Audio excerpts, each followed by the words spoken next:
الله الرحمن الرحيم رب اشرح لي صدري ويسر لي أمري واحلل عقدة من لساني يفقهوا قولي أما بعد فقد قال سبحانه وتعالى في محكم كتابه بسم الله الرحمن الرحيم فاسألوا أهل الذكر إن كنتم لا تعلمون صلوات پڑھے محمد وعلى محمد۔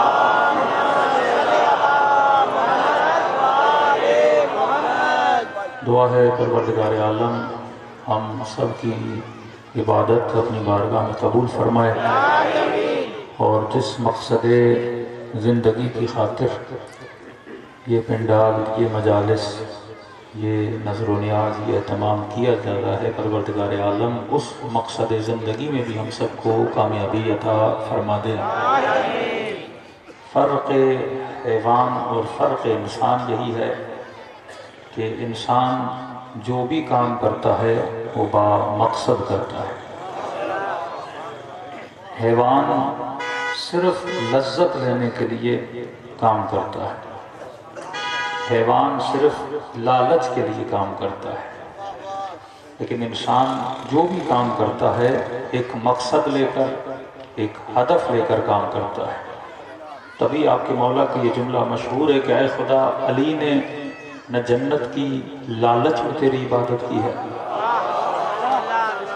نہ جہنم کے ڈر سے تیری عبادت کی ہے، کیونکہ ڈر کے زور پر، ڈنڈے کے زور پر آپ جسے چاہو اپنا غلام بنا۔ لوگ دو طریقے سے غلام بنتے ہیں، یا پیسہ دے کر غلام بناؤ، یا ڈنڈے کے زور پر، بوٹ کے زور پر بندے کو اپنا غلام بناؤ۔ ووٹ دو طریقوں سے خریدا جاتا ہے، تازہ تازہ الیکشن ہوئے ہیں، دو طرح سے لوگ بکتے ہیں، یا پیسے کے ذریعے سے غریب کو خریدا جاتا ہے، اگر سمجھ گئے کہ بھائی یہ پیسے سے بھی نہیں خرید نہیں سکتے تو پھر پولیس کا ڈر، ڈنڈے کا خوف، دو طریقوں سے بندوں کو خریدا جاتا ہے۔ مولا فرماتے ہیں علی والا ان دونوں طریقوں سے خود کو نہیں بیچتا۔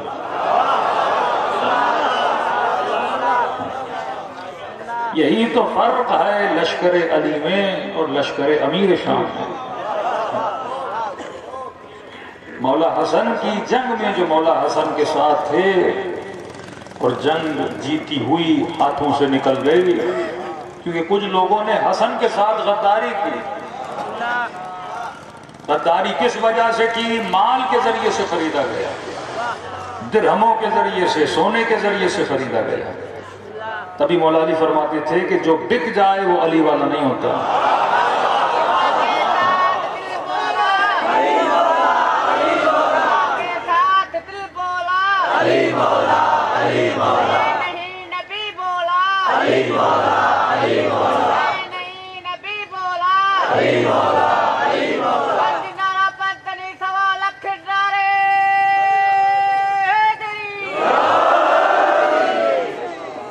بڑا آسان ہے علی کا نعرہ لگانا، بڑا آسان ہے مولا کا نعرہ لگانا، لیکن علی کی طرح ثابت قدم رہنا بڑا مشکل ہے۔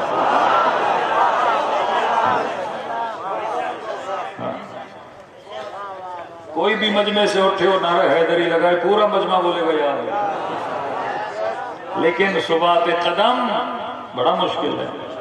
میں کسی جگہ پہ پنجاب پہ مجلس پڑھ رہا تھا، میں نے کہا ماشاءاللہ سارے لوگ مجلس میں آئے، بڑے شوق سے آئے، سردی بھی ہے، کبھی گرمی بھی ہوتی ہے تو مجمع بیٹھا ہوتا ہے۔ میں نے کہا مولا کا ذکر سننے ہیں ماشاءاللہ، لیکن اگر اس پورے مجمع میں اعلان کیا جائے رات تک بیٹھنا، مولوی صاحب تمہارے خونس کا حساب و کتاب لے گا، تو کتنے لوگ بیٹھیں گے؟ مولانا صاحب ایک بھی نہیں بیٹھے گا، یہ نیاز کھا کے سارے نکل جائیں گے۔ مولا علی بستر پر ہیں، سر پہ ضربت لگی ہے، سارے اصحاب علی جمع ہو گئے کمروں میں، کوئی رو رہا ہے، کوئی قصیدے پڑھ رہا ہے۔ ان سب میں ایک تھا جو بلند بلند آواز سے علی کی شان میں علی کے قصیدے پڑھ رہا تھا۔ آواز اتنی بلند تھی کہ مولا کی آنکھ کھل گئی، حسن کو بلایا، حسن میرے لال یہ کون ہے جو میری شان میں میرے قصیدے پڑھ رہا ہے؟ کہ بابا یہ حجر ہے، حجر ابن عدی، کہ ذرا اسے بلا۔ حجر آیا، مولا کے سرانے پر بیٹھا۔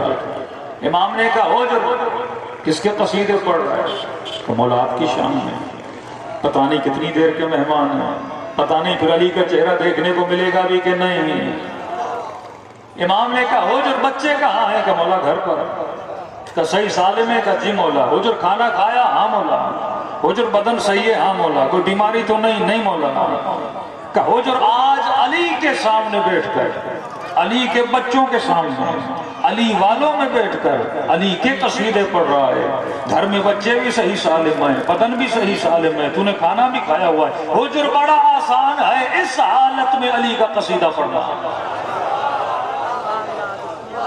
کہ مولا آپ کہنا کیا چاہتے ہیں؟ امام نے فرمایا حجر اگر کبھی کوئی ایسا دن آئے بچوں کی جان کو خطرہ ہو، تیرے ہاتھوں میں رسیاں، موت سامنے ہو، حجر کیا اس وقت بھی اسی طرح علی کی شان میں قصیدہ پڑھو گے؟ تاریخ لکھتی ہے حجر کی آنکھوں میں آنسو آ گئے، سمجھ گیا کہ علی مولا امتحان لے رہے ہیں۔ جملہ کا مولا قسم ہے واللہ لو قطعت عربا عربا، خدا کی قسم ہے اگر تلوار سے حجر کے بدن کے ٹکڑے ٹکڑے کر دیے جائیں مولا پھر بھی ایسے ہی پڑھوں گا جیسے ابھی پڑھ رہا ہوں۔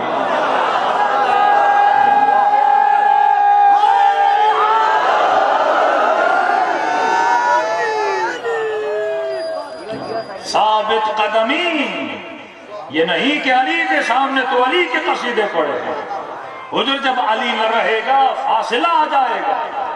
کئی لوگ فاصلے کی وجہ سے علی سے جدا ہو گئے، جب تک نبی تھے سب ساتھ، نبی کے جانے کا فاصلہ ہوا، بڑے بڑے ایک دوسرے کے سامنے کھڑے ہو گئے، بڑے بڑوں نے بڑے بڑوں کو قتل کیا۔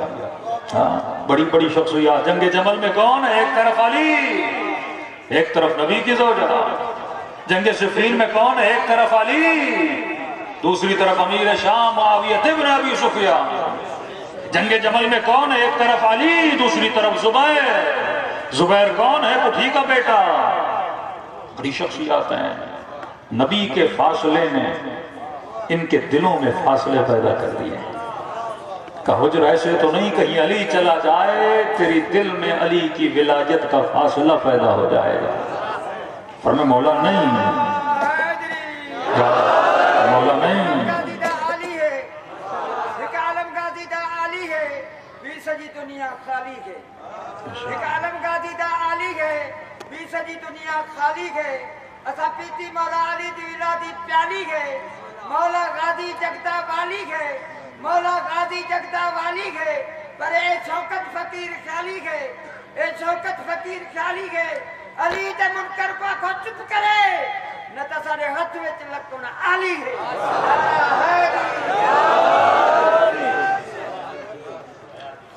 اب لکڑ کے زور پہ بندوں کو شیعہ تو نہیں بنا سکتے۔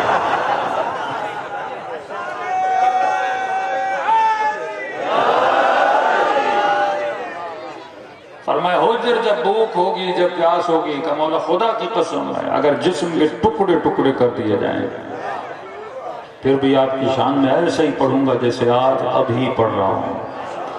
امام نے فرمایا بارک اللہ فیک حجر، جو تو نے کہا تو نے سچ کہا۔ مولا گزر گئے، وقت بدل گیا، حجر کو امیر شام کے سپاہیوں نے پکڑ لیا، ہاتھوں میں رسیاں، سامنے جمع بیٹھے۔ کہ حجر اگر علی کو برا بھلا نہیں کہو گے تو سر قلم کر دیا جائے گا۔ حجر نے کہا قلم کر دو۔ کہ حجر علی کو برا بھلا نہیں کہو گے، یہ کھڈا ہے اس میں آگ ہے، تجھے زندہ جلا دیا جائے گا۔ کہ جلا دو۔ کہ حجر یہ تیرے دو جوان بیٹے ہیں، ان کو قتل کر دیا جائے گا۔ کہ کر دو۔ کہ حجر اتنی آسانی سے ہاں بولتے جا رہے ہو؟ کہ ہاں آسانی سے نہیں بول رہا، علی نے پہلے ہی بتا دیا تھا کہ حجر بچوں کی جان خطرے میں ہوگی، حجر بھوک ہوگی، پیاس ہوگی، اسیری ہوگی، سامنے آگ ہوگی، علی نے تو پہلے بشارت دے دیتی ہے کہ حجر مار دے کا قتل کر دو۔ حجر نے علی کی شان میں قصیدے پڑھنا شروع کر دیے۔ انہوں نے کہا کہ حجر کے سر کو قلم کر دیا جائے۔ حجر نے کہا تھوڑی دیر کے لیے ٹھہر جا، کہ ڈر گئے، کہ ڈرا نہیں، ایک درخواست ہے۔ کہ کیسی درخواست؟ کہ میرا سر قلم کرنے سے پہلے میرے 2 جوان بیٹوں کا سر قلم کرو۔ لشکر کے سپاہی پریشان ہو گئے۔ حجر اگر کوئی اور باپ ہوتا کہتا پہلے میں مروں پھر میرے بیٹوں کو مارو، کیونکہ باپ کے لیے بڑا مشکل ہوتا ہے جوان بیٹے کو مرتا ہوا دیکھے۔ ارے تو کیسا سنگ دل باپ ہے کہ کہتا ہے پہلے بچوں کو میرے سامنے مارو پھر مجھے قتل کرو۔ کہ بات سنگ دلی کی نہیں ہے، کیونکہ بیٹوں سے محبت ہے تبھی بول رہا ہوں۔ کہ یہ کیسی محبت ہے کہ مجھے خوف ہے کہیں مجھے مرتا ہوا دیکھیں اور علی کے دامن کو چھوڑ دیں۔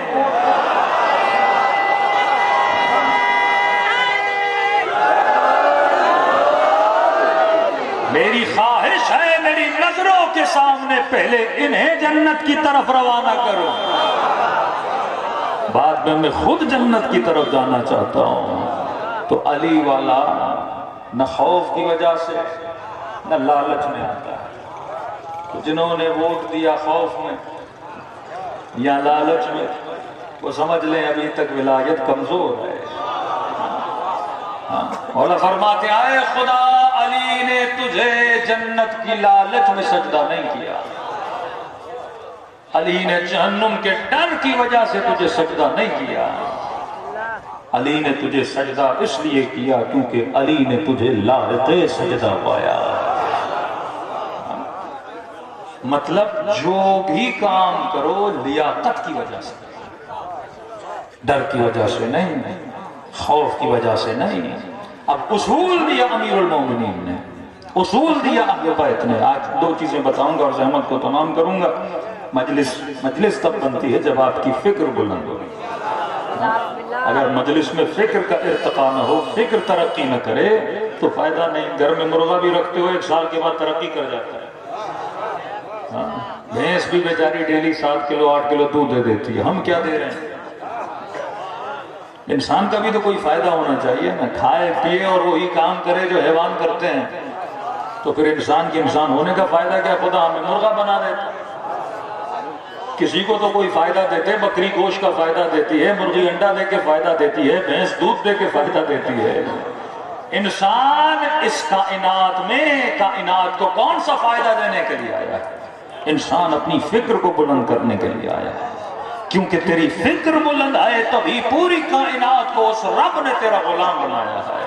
فرمایا سخر لکم ما فی السماوات و ما فی الارض، یہ چاند، یہ سورج، یہ چرند و پرند، یہ قندیل، شمس و قمر، یہ سب میں نے تیری خدمت کے لیے خلق کیے ہیں۔ یہ سورج تیرا خادم ہے، یہ چاند تیرا خادم ہے، یہ زمینیں تیری خدمت کے لیے بنی، یہ حیوانات تیری خدمت کے لیے بنے۔ ارے سینکڑوں مرغیاں کٹ جاتی ہیں انسان کے لیے نا، سینکڑوں بکرے کٹتے ہیں انسان کے لیے نا، کیا اسے درد نہیں ہوتا؟ کیا اسے تکلیف نہیں ہوتی؟ کہ مولا بکرے کے گلے پر جب چھری چلتی ہے تکلیف ہوتی ہے کہ نہیں ہوتی؟ مولا فرماتے ہیں ہوتی ہے، پر وہ کٹ کے اپنی خلقت کے مقصد کو پورا کر کے جاتا ہے۔ اے خدا تو نے اسی جب اللہ اکبر پڑھ کے مرغی پہ چھری چلاتے ہو، اپنی خلقت کے مقصد کو پورا کرتی ہے کہ میں آئی ہی اسی لیے تھی تاکہ کسی انسان کے پیٹ کو فائدہ دے سکوں۔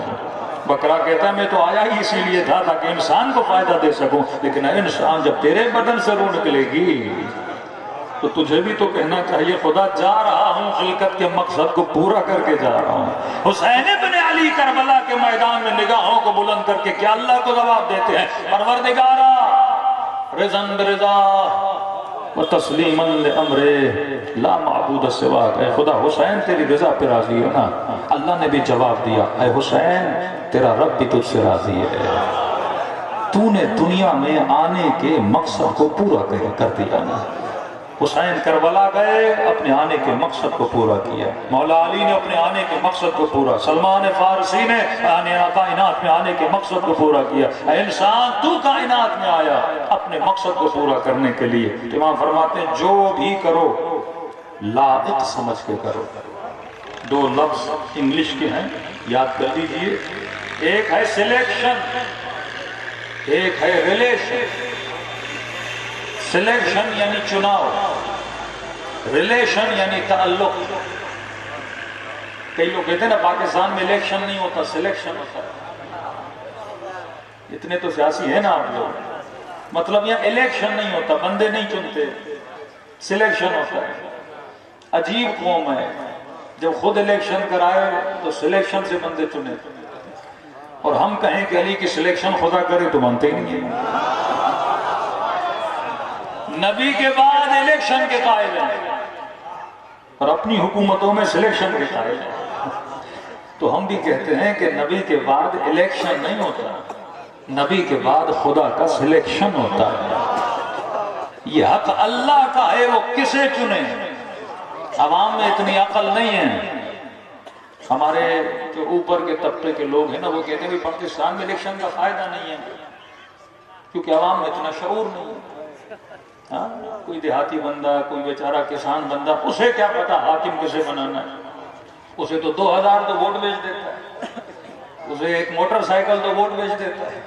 تو کہتے ہیں اسی لیے ہم کرتے ہیں سلیکٹ، کیونکہ لوگوں کو نہیں پتا حاکم کون بننا چاہیے۔ ہم ہیں پڑھے لکھے، ہمیں پتا ہے کہ حاکم کسے بنانا چاہیے، تو ہم بھی یہی کہتے ہیں نبی کے بعد لوگوں کو کیا پتا امام کون بنے۔ نہ لوگوں میں اتنی سمجھ ہے، نہ لوگوں میں اتنی عقل ہے۔ سب سے بڑا عاقل خدا ہے۔ یہ حق خدا کا ہے کہ نبی کے بعد منبر پر کون آئے گا۔ تبھی کہا کہ انا مدینۃ العلم وعلی بابا میں شہر علم ہوں، علی اس کا کیا ہے دروازہ۔ دو لفظ یاد رکھیے، سلیکشن تو سمجھ گئے، چنا ہوا۔ الیکشن کا مطلب لوگ چنے۔ ایک تو اسلام میں تصور ڈیموکریسی الیکشن نہیں ہے، یاد رکھیے۔ جمہوریت کا مطلب کیا ہے؟ جمہوریت مطلب اس گاؤں میں کوئی بندہ ایم پی اے کے الیکشن کے لیے کھڑا ہو جائے، دو بندے کھڑے ہو جائیں، ایک ہو پڑھا لکھا عالم نمازی، دوسرا ہو مثلا کوئی شرابی، کوئی زانی۔ جیتے گا کون؟ جسے ووٹ زیادہ ملے، ایسا ہے کہ نہیں؟ اب ایک شرابی اور زانی کو 100 چرسیوں نے ووٹ دیا، ٹھیک ہے، اور ایک عالم کو 20 نمازیوں نے ووٹ دیا، جیتے گا کون؟ چرسی والا۔ یہ ہے جمہوریت۔ جمہوریت میں ایک عالم کا ووٹ اور جاہل کا ووٹ برابر ہوتا ہے۔ ایک ایم اے پاس، بی اے پاس بندہ کسی کو ووٹ دے اور ایک بھنگی چرسی بھی کسی کو، دونوں ووٹ کیا ہیں؟ برابر ہیں۔ اسی لیے شیعہ عدالت کا قائل ہے۔ ہم کہتے ہیں ووٹ برابر نہیں ہوتا، بندے کے وجود کو دیکھا جاتا ہے، چننے والا کون ہے۔ کہ قیامت میں خدا یہ نہیں دیکھے گا یہ بندہ کون ہے، قیامت میں خدا تیری سلیکشن کو دیکھے گا، تیرے ریلیشن کو دیکھے گا۔ قیامت میں سوال یہ نہیں ہوگا کہ تم نے امام کسے مانا، اللہ دیکھے گا تیرا معیار کیا ہے۔ کسی نے مثلا معاویہ کو اپنا امام مانا، کسی نے علی کو امام مانا، اللہ یہ نہیں کہے گا تم نے علی کو کیوں مانا، تم نے امیر شام کو کیوں مانا۔ یہ تو مسئلہ ہے نہیں قیامت کے دن، اللہ تیرا معیار دیکھے گا کہ تو نے کسے مانا ہے، اور پوچھے گا تو نے اسے کیوں مانا۔ ایک بت پرست خدا کے سامنے جائے گا اور ایک مسلمان اللہ کے سامنے جائے گا، اللہ یہ نہیں کہے گا تم نے بت کو سجدہ کیوں کیا، اللہ مسلمان سے بھی کہے گا تو نے مجھے سجدہ کیوں کیا، بت پرست سے بھی کہے گا تو نے بت کو سجدہ کیوں کیا۔ وہاں جزا اس بنیاد پہ نہیں ملے گی کہ پروردگارہ میں پورا سال نمازیں پڑھ کے تیری دربار میں آیا ہوں مجھے جزا دے، کہے گا نہیں پہلے یہ بتا تو نے نماز پڑھی کیوں تھی، تو نے میرا کلمہ کیوں پڑھا تھا۔ بت پرست سے پوچھے گا بتا تو نے بت کو سجدہ کیوں کیا تھا۔ اب دیکھیے بت پرست جواب کیا دے گا، پروردگارہ میں نے بت کو سجدہ اس لیے کیا کیونکہ ماں باپ ہندو تھے، ہندو محلے میں پیدا ہوا، سارے لوگ بتوں کو سجدہ کر رہے تھے، لہٰذا میں نے بھی کیا کیا، بت کو سجدہ کر دیا۔ یہاں مسلمان کو بلائے گا بتا تو نے مجھے سجدہ کیوں کیا، کہ کیا خدا ہے۔ گاؤں کا نام کیا ہے آپ کے؟ شیر علی، شیر علی شاہ، تو پروردگارہ شیر علی شاہ گاؤں میں پیدا ہوا تھا، نام ہی شیر علی ہے، گاؤں مسلمانوں کا، سارے تجھے مانتے تھے، میں نے بھی تجھے مان لیا، سارے تجھے سجدہ کرتے تھے، میں نے بھی تجھے سجدہ کر دیا۔ تو خدا کہے گا تو نے بھی دیکھ دیکھ کے مجھے سجدہ کیا، اس نے بھی دیکھ دیکھ کے بت پرستی کی، تو اگر اسے سزا دوں تو تجھے بھی سزا دوں، اگر اسے جزا دوں تو تجھے بھی جزا دوں، کیونکہ تم دونوں کا معیار کیا ہے؟ ایک ہے۔ وہاں اس بنیاد پہ جنت میں نہیں بھیجے گا کیونکہ تو نے مجھے سجدہ کیا، کہے گا بتا مجھے سجدہ کیوں کیا؟ جواب عقل والا ہونا چاہیے۔ کوئی سورج کو سجدہ کرے، کوئی بھینس کو سجدہ کرے، کوئی بت کو سجدہ کرے، کوئی آگ کو سجدہ کرے، تو نے مجھے سجدہ کیا۔ اس نے بھی اپنے ماں باپ کو دیکھ کر کیا، تو نے بھی اپنے ماں باپ کو دیکھ کر کیا۔ کہا میں ماں باپ کے سکھائے ہوئے دین پہ جزا نہیں دیتا، مجھے سجدہ اس لیے کرو کیونکہ میں لائق سجدہ ہوں۔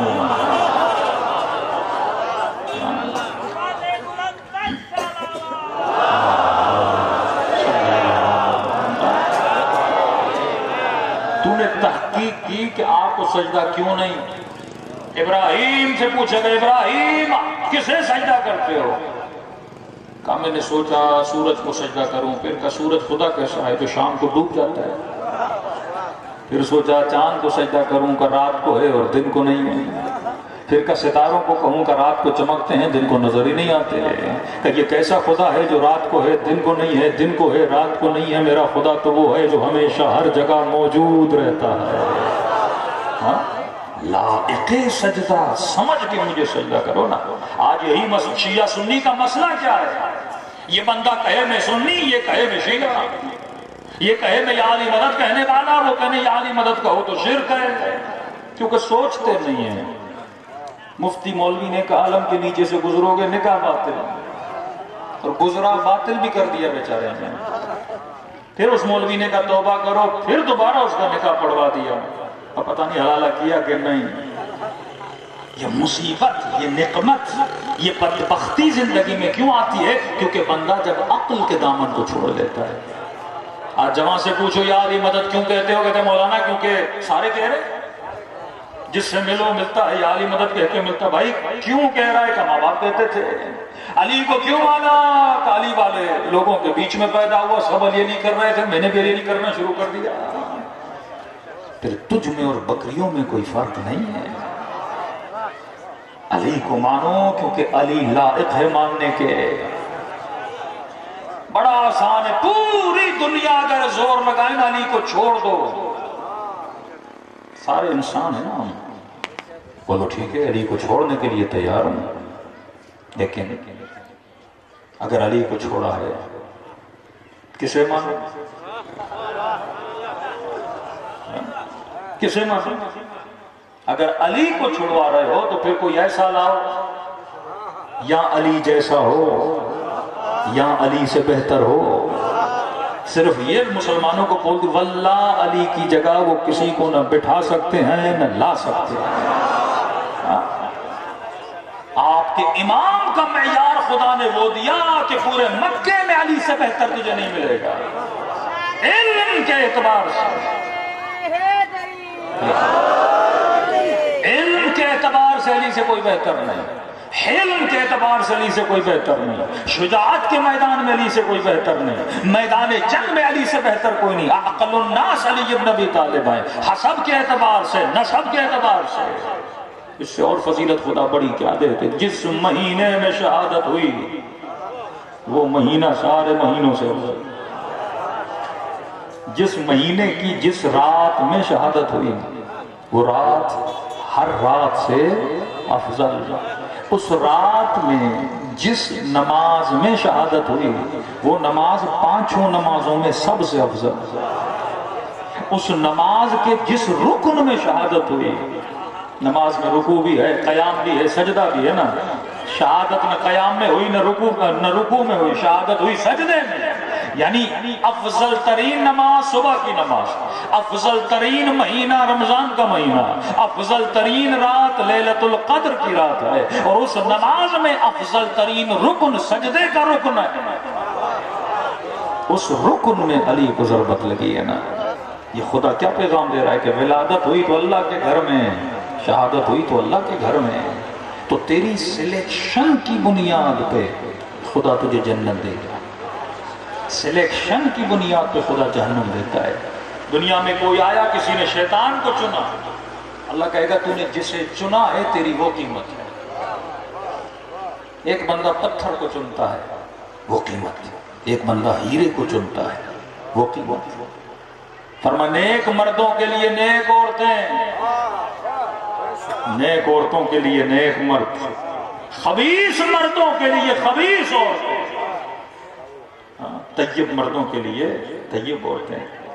اچھا چنو گے سکون میں رہو گے، برا چنو گے بدبختی میں چلے جاؤ گے۔ کئی ایسے لوگوں کو جانتا ہوں شادی کرنے میں غلطی کی، پوری زندگی تباہ ہو گئی۔ اچھا چناؤ، بندہ ڈرائیور بھی برا رکھے سکون تباہ ہو جاتا ہے، نوکر بھی برا رکھے سکون تباہ ہو جاتا ہے۔ تو سوچو اگر امام اچھا نہیں چنو گے تو تیری آخرت تباہ ہو جائے گا۔ تیرا چناؤ بتاتا ہے نا، سلیکشن، اگر اچھی سلیکشن، زندگی کے ہر لمحے میں تیری سلیکشن اچھی ہونی چاہیے۔ مومن ہے مثلا نواب شاہ سے کہتا ہے مولانا مجھے حیدرآباد آنا ہے، اب حیدرآباد میں گھر لینا ہے، سلیکشن کس محلے میں لوں، کس گلی میں لوں۔ غلط محلے میں لیا بندہ پریشان، پانی کا مسئلہ، نکال کا مسئلہ۔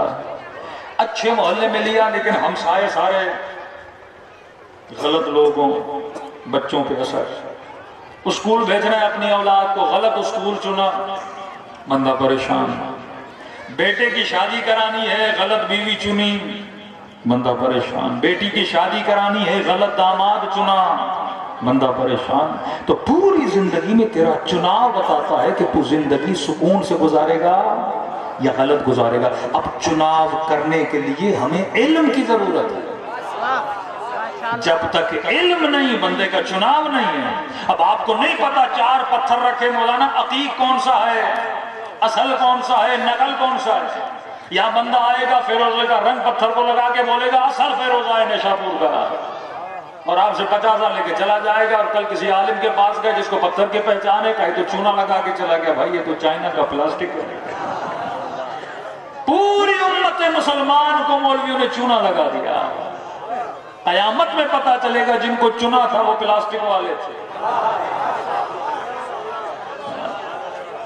علم ہو تو بندے کا چناؤ کیا ہوتا ہے، اچھا ہوتا ہے۔ علم نہ ہو تو بندے کا چناؤ غلط ہے۔ معرفت کا مطلب یہی ہے کہ پہچان رکھ، پہچان نہیں تو چناؤ غلط ہے۔ ایک بندہ زمینداری بھی کرے، بیج کی پہچان نہ ہو، زمین سیک والی زمین ہے، اس میں مہنگا ترین بیج لگا، ہل لگا، سارا فصل ہی جل جائے بندے کا۔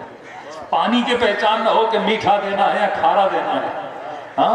بہترین زمین کو کھارا پانی دے گا، پوری فصل کیا ہو جائے گی، تباہ ہو جائے گی۔ مسلمان اتنی نمازیں پڑھتے ہیں پر کھارا پانی دے کے نمازوں کو تباہ و برباد کر دیتے ہیں۔ تبھی فرمایا ہر عبادت کرنے کے بعد صلوات پڑھا کرو تاکہ عبادت کے مزے میں مٹھاس پیدا ہو جائے۔ صلوات پڑھے محمد والا۔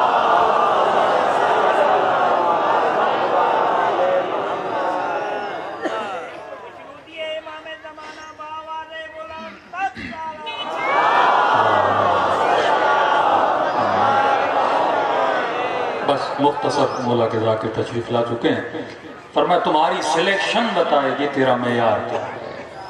اگر سلیکشن غلط ہے بندہ پوری زندگی میں غلطیاں کرتا جاتا ہے۔ یہ چھوٹی چھوٹی مثالیں دے رہا ہوں تاکہ آپ کو اہمیت کا پتہ چلے۔ غلط پانی کا انتخاب زمین تباہ، غلط بیج کا انتخاب فصل تباہ، غلط بیوی کا انتخاب سکون تباہ، تربیت میں بچے کو غلط جگہ پہ بھیجا اولاد تباہ۔ تو اب سوچو، تبھی فرمایا کہ قیامت کے دن ہر بندے کو اس کے امام کے ساتھ اٹھایا جائے گا۔ تیرا انتخاب بتاتا ہے کہ تو اس میدان میں کامیاب ہے یا ناکام ہے۔ تبھی مولا فرماتا ہے مومن احتیاط کرنا، کبھی غلط بندے کو اپنا دوست نہ بنانا۔ آج یہ بہت بڑا المیہ ہے، اچھے اچھے لوگ بری بری دوستیوں میں تباہ و برباد ہو گئے۔ ٹھیک ٹھاک بندہ تھا، غلط عشق میں پڑ گیا، غلط دوستی میں پڑ گیا، غلط عادت میں پڑ گیا، جوانی تباہ ہو گئی۔ ہیرا شناس بنو، پتھر شناس بنو، آتم شناس بنو، انسان شناس بنو۔ یہ شناسائی کون دیتے ہیں؟ اہل بیت علیہ السلام۔ امام کا کام کیا ہے؟ آج تک علماء پریشان ہے کہ جب زہیر مولا حسین کے خیمے میں گیا، ایسا کیا کہا امام حسین نے کہ وہ زہیر جو پورے راستے خیمہ حسین ابن علی کے خیمے سے دور لگا رہا تھا، اور جب مولا حسین سے مل کے آیا سب کچھ چھوڑ کے کربلا مولا حسین کی طرف روانہ ہو گیا۔ تو مثال دینے کے لیے آپ کو سمجھا رہا ہوں، کہتے ہیں امام کا کام امتی کے لیے کیا ہے؟ سردی کا موسم ہے، آپ گاڑی چلا رہے ہو، اچانک آپ کی گاڑی کے شیشے پہ دھواں جمع ہو جاتا ہے، دھند جمع ہو جاتی ہے۔ آپ کی گاڑی میں وائپر ہے، آپ پانی لگاتے ہو، وائپر سے شیشے کو صاف کرتے ہو، شیشہ صاف ہوتا ہے، آپ کو راستہ نظر آتا ہے۔ کہتا ہے زمانے کے وجود کے اندر جتنا دھند ہے، کوہیر ہے، وہ انسان کے دل پہ بیٹھ جاتا ہے۔ کیونکہ دل پہ وہ دھند بیٹھ گیا، بندے کو حقیقت کا راستہ نظر نہیں آتا۔ امام کا کام یہ ہے، یہ تیرے دل کے آئینے کو اپنے ہاتھ سے صاف کر دے۔ جیسے صاف ہو جائے گا بندے کو حقیقت کا راستہ نظر آنے لگے گا۔ زہیر جب مولا حسین کے پاس گئے تو زہیر کے دل پر دھواں چڑھا ہوا تھا، اسے سمجھ نہیں آ رہا تھا حق کیا ہے باطل کیا ہے۔ حسین ابن علی نے اس کے دل کو کیا کر دیا؟ صاف کر دیا۔ اب اسے حقیقت کا راستہ نظر آنے لگا۔ تبھی کہا تیری سلیکشن کی بنیاد پہ تجھے جنت ملتی ہے، جہنم ملتی ہے۔ دوسرا جملہ ہے ریلیشن، تیرے تعلقات کس کے ساتھ؟ کبھی غلط بندوں سے تعلقات نہ بنایا کر۔ یہ مت کہو کہ مولانا فلاں زانی ہے، فلاں شرابی ہے، فلاں نشائی ہے، 1 گھنٹہ بیٹھ گیا تو کیا ہوا؟ بعض مومنوں میں تو اتنا کانفیڈنس ہوتا ہے، مولانا میں تو اسے سدھارنے گیا تھا، پتہ چلا سدھارنے کے بجائے خود ہی بگڑ کے آ گیا۔ اگر تیرے اندر حضرت ابراہیم والا جذبہ ہے تو جاؤ کسی کو سدھارو، لیکن اگر وہ طاقت ابراہیمی نہیں ہے، اتنے کمزور ہو کہ اگلا بندہ تجھے کمزور کر دے، تو مولا فرماتے خبردار، کسی شرابی کے ساتھ بیٹھ کر، کسی زانی کے ساتھ بیٹھ کر ایک ٹیبل پر کھانا کھانا بھی مکروہ ہے۔ ایک بندے کو گالی کی عادت نہیں ہے، 4 دن کسی گالم گلوچ والے بندے کے ساتھ گھومے، آٹومیٹیکلی خود بھی دینا شروع ہو جاتا ہے کہ السلوان منا اہل البیت، سید نہیں، بنو ہاشم نہیں۔ کسی نے پوچھا مولا سے، مولا یہ منا اہل البیت، نہ سید نہ بنو ہاشم، کہاں سید نہیں بنو ہاشم نہیں، لیکن ہم اہل بیت میں سے ہے۔ کہ مولا وہ کیسے؟ کہ جب جب تو سلمان کو دیکھے گا بیٹھے گا تب تب تجھے علی کی یاد آئے گی۔ کیوں سلمان ایسا بنا؟ کوئلہ آگ کے ساتھ چلا جائے، آگ کا رنگ پکڑنا شروع کر دیتا ہے۔ کہ معرفت اہل بیت کے قریب آؤ، نور میں جاؤ گے نورانی بنو گے، ظلمت میں جاؤ گے ظلمانی بنو گے۔ مجلس حسین دلوں کو نورانی بناتی ہے، مجلس حسین راہ حق کی پہچان کرواتی ہے۔ تو فرمایا مقصد خلقت یہی ہے کہ تو اسے چنے جو تیرے لائق ہے، اس کے ساتھ رشتہ بنا جو تیرے لائق ہے۔ آج سب سے بڑی غلطی جو معاشرہ کرتا ہے، رشتوں کے چناؤ میں غلطی۔ 2 لفظ یاد رکھیے، نہ لالچ کی وجہ سے نہ ڈر کی وجہ سے۔ اگر لالچ کی وجہ سے کسی کو چنو گے تباہ ہو جاؤ گے قاضی شریع کی طرح، اگر ڈر کی وجہ سے رک جاؤ گے تباہ ہو جاؤ گے کوفے والوں کی طرح۔ معیار علی والا ہونا چاہیے۔ اے خدا، علی نے نہ لالچ میں تیری عبادت کی ہے نہ ڈر کی وجہ سے تیری عبادت کی ہے۔ اگر تو حق ہے، علی نے تبھی تیری عبادت کی ہے۔ ان لوگوں نے علی کو چھوڑ دیا جن کے وجود میں ڈر تھا، جن کے وجود میں لالچ تھی، اور وہ لوگ حجر ابن عدی کی طرح ہمیشہ علی کے ساتھ رہے، میں سمیت تمار کی طرح علی کے ساتھ رہے، بدن کٹتا رہا پر کبھی اپنے وجود کو وجود علی سے جدا نہیں کیا۔ آج آپ کربلا جاتے ہو، کتنا مقام ہے جناب حق آیت اللہ العظمہ محسن الحکیم، جب جناب حر کی قبر پہ گئے کہنے لگے حر تو سید نہیں میں سید ہوں، حر تو مجتہد نہیں میں مجتہد ہوں، اور اتنے میرے مرید ہیں میرے فتوے پہ عمل کرنے والے، لیکن دیکھ اور تیرا مقام کتنا بلند ہے کہ میں مجتہد میں سید تیری قبر پہ تیری زیارت کرنے آیا۔ آخر میں خود کہتے ہیں اور پتہ ہے کیوں؟ کیونکہ تیرے ماتھے پہ حسین نے رومال باندھا تھا۔ 5 منٹ کے لیے سوچئے اور اپنی سلیکشن میں غلطی کرتا، آج اور پہ رحمت نہیں ہوتی، پورا مجمع تبرہ کر رہا ہوتا جس طرح ابن سعد پہ کیا جا رہا ہے۔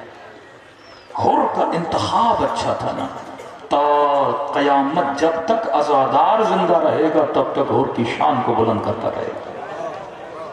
60 سال کی زندگی ہے، 70 سال کی 50 سال کی زندگی، تیری سلیکشن کی بنیاد پہ علی تجھے جزا دیتے ہیں۔ تیری سلیکشن، حر نے پوری رات سوچا کہ حر کیسے چنو گے؟ یزید کو چنو گے مال ملے گا، دولت ملے گی، بچے بچیں گے، جان بچے گی، لیکن 5 منٹ کے لیے سوچا اور قیامت کے دن جب اسی حسین کی ماں میدان قیامت میں کھڑی ہوگی اور تجھ سے سوال کرے گی اور زہرا نے تیرا کیا بگاڑا تھا، اور کیا جواب دیں گے؟ آج ہر مؤمن یہ سوچے کہ قیامت کے دن میں نے سیدہ کو جواب دینا ہے۔ من یمت یرنی، جو بھی مرے گا علی کو دیکھے گا۔ یہ نہیں کہا کہ شیعہ، جو بھی شیعہ، سنی، مسیحی، ہندو، لا دین لا مذہب، جو بھی مرے گا علی کو دیکھے گا۔ تو سوال تو ذہن میں پیدا ہونا چاہیے نا، ہندو بھی دیکھے، مسیحی بھی دیکھے، میں بھی دیکھوں، پھر کمال کیسا ہے؟ علی کو مسیحی بھی دیکھ رہا ہے، ہندو بھی دیکھ رہا ہے، نہ ماننے والا بھی دیکھ رہا ہے۔ کہ کمال علی کو دیکھنا نہیں ہے، کمال یہ ہے کہ جب تو علی کو دیکھے، علی تجھے دیکھیں اور علی کے چہرے پہ مسکراہٹ ہو، غضب الہی کی نگاہ نہ ہو۔ علی ایسا استقبال کریں جیسا مدائن میں سلمان فارسی کا استقبال کیا، پھر ایسا استقبال کریں جیسا تہران کے رسول ترک کا استقبال کیا، پھر ایسا استقبال کریں جیسا آیت اللہ العظمیٰ بہجت کا استقبال کیا۔ تو فرمایا خود کو استقبال امیر المومنین کے لیے تیار کیا کرو۔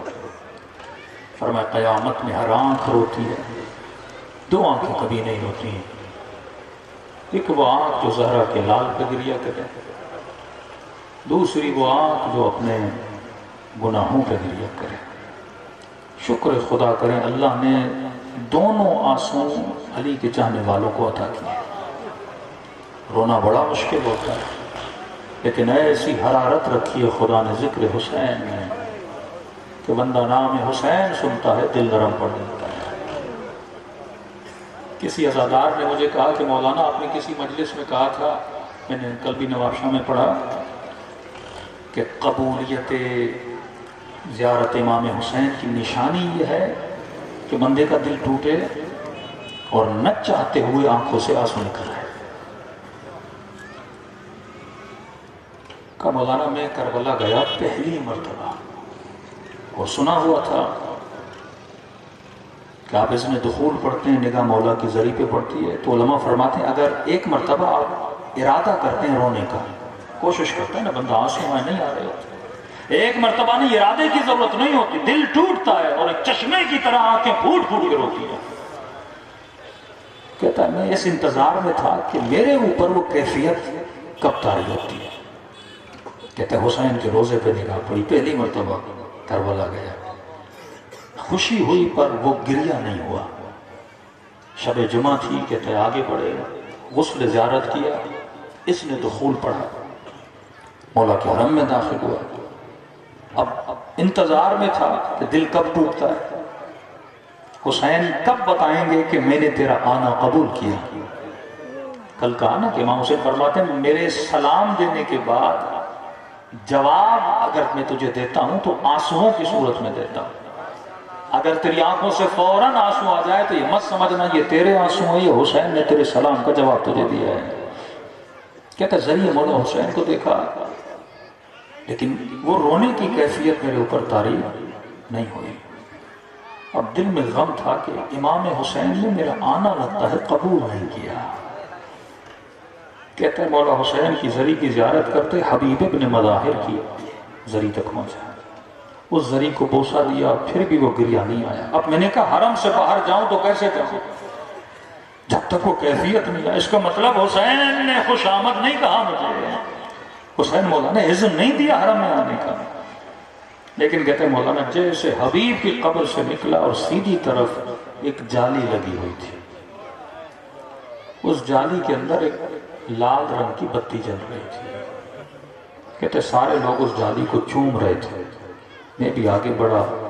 میں نے کہا یہاں بھی بوسہ دوں. پتہ نہیں تھا یہ جالی کس چیز کی جالی ہے. لیکن کہتے جیسے اس جالی پہ ہاتھ رکھا ماتھا رکھا کہتا ہے مولانا دل ایسے ٹوٹا.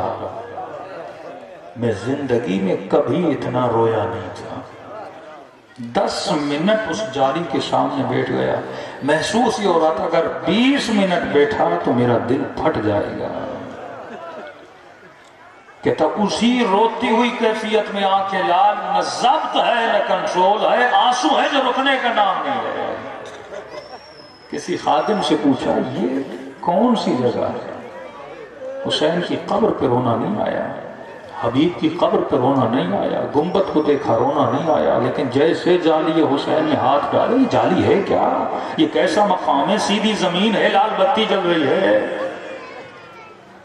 کہ خادم کی آنکھوں میں آنسو آئے. کہا یہ رأس الحسین کا مقام ہے. یہ وہ جگہ ہے جہاں شمر حسین کے سینے پہ سوار تھا. کا دور سے دکھایا وہ دیکھو وہ ہے تلہ زینبیہ. تلہ زینبیہ اوپر ہے. رأس الحسین کا مقام مذبح جو ہے وہ نیچے ہے. کئیوں نے سوال کیا وہ اوپر کیوں ہے یہ جگہ نیچے کیوں ہے.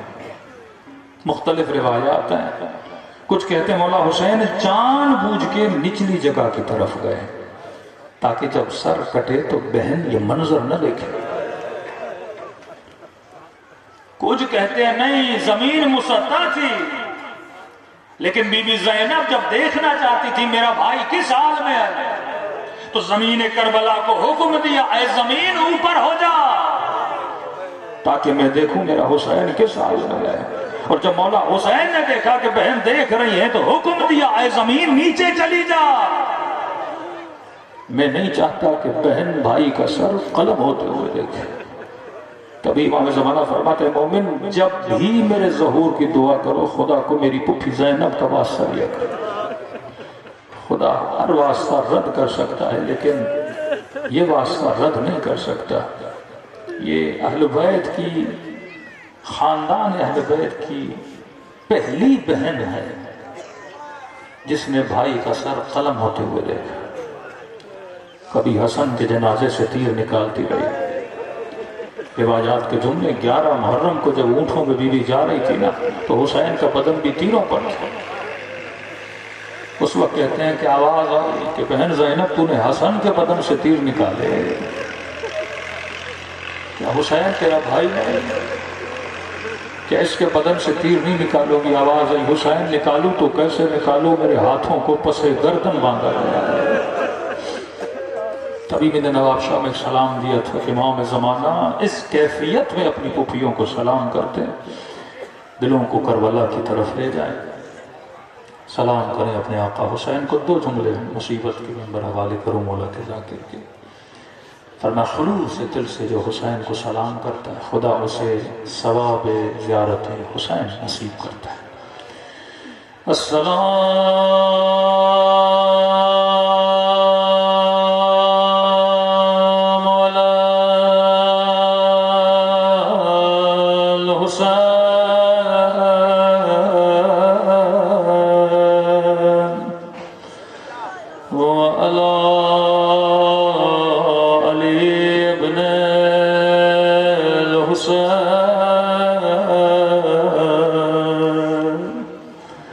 وعلى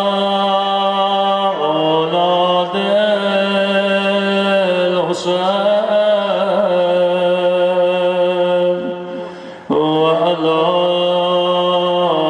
أصحاب الحسين سب مل کے السلام على الحسين وعلى علي بن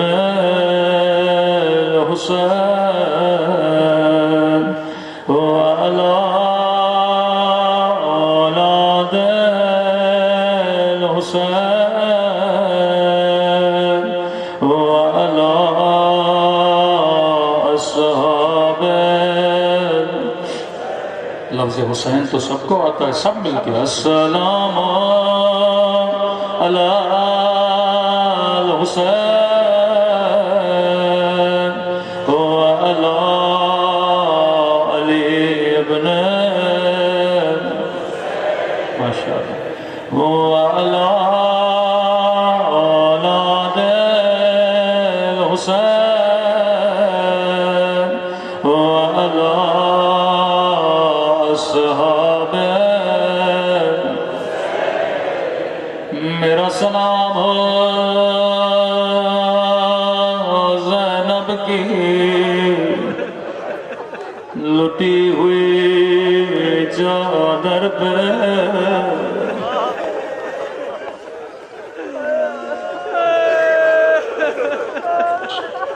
میری عادت ہے میں مصائب کو سلام سے شروع کرتا ہوں کیونکہ میرے چوتھے امام فرماتے ہیں میرا بابا ترس گیا تھا کوئی عاشوراں کے دن میرے بابا کو سلام کرے کہ مولا کیوں کوئی سلام نہیں کرتا تھا کہ فرمایا کہتے تھے یہ باغی ہے سلام مسلمانوں کو کیا جاتا ہے تبھی فرمایا زیارت عاشوراں میں 100 بار میرے غریب بابا کو سلام کیا کرو یہ جو جملے اب کہنے والا ہوں یہ میرے جملے نہیں امام زمانہ کے جملے ہیں آپ ہر ذاکر کو سنتے ہو لیکن میری گزارش ہے جب دل کرے رونے کا تو رات کے اندھیروں میں زیارت ناہیہ پڑھا کرو یہ امام زمانہ کا نوحہ ہے خود اپنے جد کے مسائل بیان کرتے ہیں فرمایا میرا سلام زخمی کلائیوں پہ قدیمی مومنوں مجھے نہیں پتا یہ کلائیاں کس بیوی کی کلائیاں فرمایا میرا سلام زخمی کلائیوں پہ جنہیں پس گردان باندھ گیا تھا میں نے خود بڑا سوچا کربلا میں اتنی مصیبت آئی بی بی زینب کو دادیاں نے مارے گئے ظالم نے زیدانیوں کو تماچے مارے لیکن امام زمانہ نے وہ منظر یاد نہ کیا فرمایا میرا سلام ان زخمی کلاریوں پہ اللہ جانے ان کلائیوں کو کیوں اتنا یاد کیا لیکن جب میں نے ایک روایت پڑھی مجھے مولا کی مصیبت سمجھ میں آ گئی راوی کہتا ہے 11 محرم کو زینب اونٹ سے ایسے گرے جیسے عباس گھوڑے سے گرے تھے شاید کوئی بچہ کہے مولانا عباس کے تو بازو سلامت نہیں تھے زینب کے تو بازو سلامت تھے بھلا عباس کی طرح کیسے گرے میں نے کہا جواب میں نہیں دوں گا امام زمانہ فرماتے میرا سلام ہو میری ان پیٹھیوں پہ جن کے بازو ان کی گردنوں سے بندھے تھے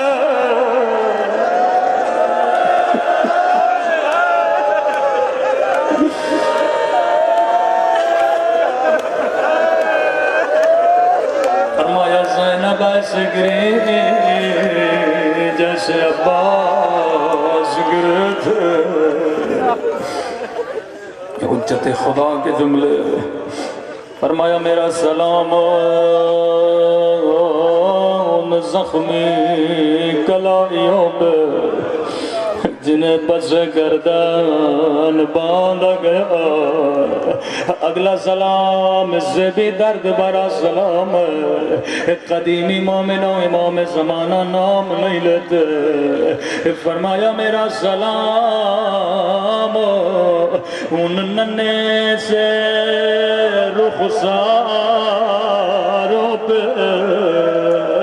اللہ جانے یہ کس بی بی کے رخسار ہے. میرا سلام ان ننے سے رخساروں پہ جن کا رنگ بدلتا رہا. یہ نہیں کہ رنگ بدل گیا بلکہ بدلتا رہا. کبھی ظالم کے تماچوں نے رنگ نیلا کیا, کبھی ظالم کے تماچوں نے رنگ کالا کیا. رسول خدا کی حدیث ہے مسلمانوں کبھی حیوان کو بھی منہ پہ نہ مارا کرو. یہ حسین کی بچی کو تماچے مارتا تھا. کسی نے میرے چوتھے امام سے کہا مولا شمر کی سکینہ سے کیا دشمنی تھی. مولا کوئی کتنا بھی ظالم ہو لیکن کبھی 4 سالہ بچی کو تماچے نہیں مارتا. امام نے فرمایا صاحب اولاد تھا. مولا پھر اتنا قسی القلب کیوں تھا؟